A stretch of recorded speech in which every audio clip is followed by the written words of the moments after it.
कंकालगढ़ railway station की डरावनी कहानियों के बारे में वैसे तो बहुत ही कम लोग जानते हैं। कुछ लोगों का कहना है कि ये सिर्फ एक अफवाह है जो कि अंग्रेजों द्वारा फैलाई गई थी ताकि किसी के भी अंदर अंग्रेजों के खिलाफ विद्रोह करने की भावना उत्पन्न ना हो सके।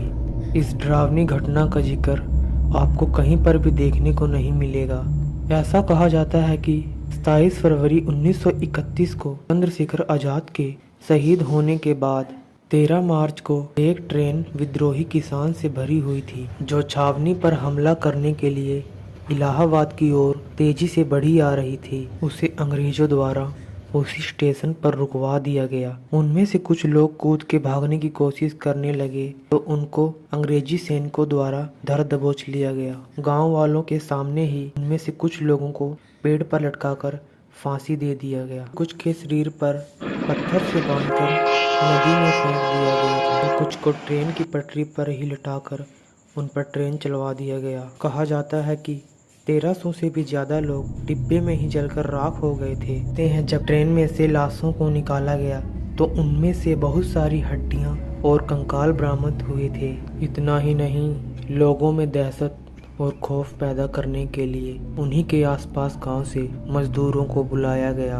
और गांव वालों के सामने ही नींव खुदवाकर कंकाल को दफनाकर उसी नींव के ऊपर स्टेशन की इमारत को खड़ा कर दिया गया। इसी प्रकार वीरान पर कंकालगढ़ स्टेशन अस्तित्व में आया।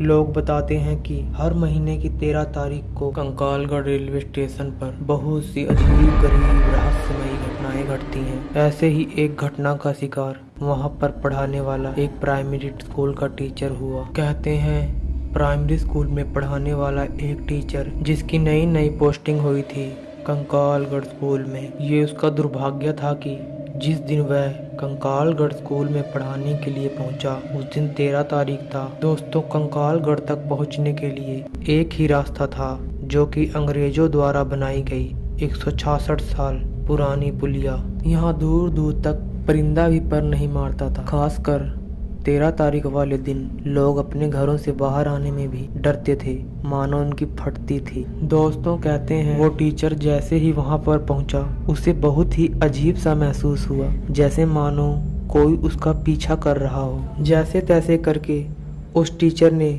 वहां पर हफ्ता 10 दिन गुजारा और वो आगे वहां और दिन नहीं रह पा रहा था। दोस्तों, उसने अपना वहां से तबादला कराने का सोचा, यानी ट्रांसफ़र, और थोड़े ही समय में उसकी ट्रांसफ़र की अर्जी भी मंजूर हो गई। कहते हैं जैसे ही वह वापस लौटने के लिए रेलवे स्टेशन के पास आया तो वो रेलवे स्टेशन से ही गायब हो गया। वहाँ के स्थानीय लोगों को उसका फ़ोन और बैग रेलवे स्टेशन पर ही मिला था। दोस्तों, आज तक किसी को भी पता नहीं चल पाया कि वो आखिर कहाँ गायब हो गया। दोस्तों, क्या आप भी ऐसी जगह जाना पसंद करोगे? दोस्तों, उस गांव में रहने वाले लोगों की जनसंख्या भी बहुत ही कम है। दिन ढलते ही वहां पर बहुत सी अजीब सी आवाज़ें भी सुनाई देती हैं जो कि वहां पे रहने वाले लोगों को हैरान कर देती है। दोस्तों, अगर आप भी ऐसी जगह पर जाना चाहते हैं तो सोच समझ कर जाइएगा।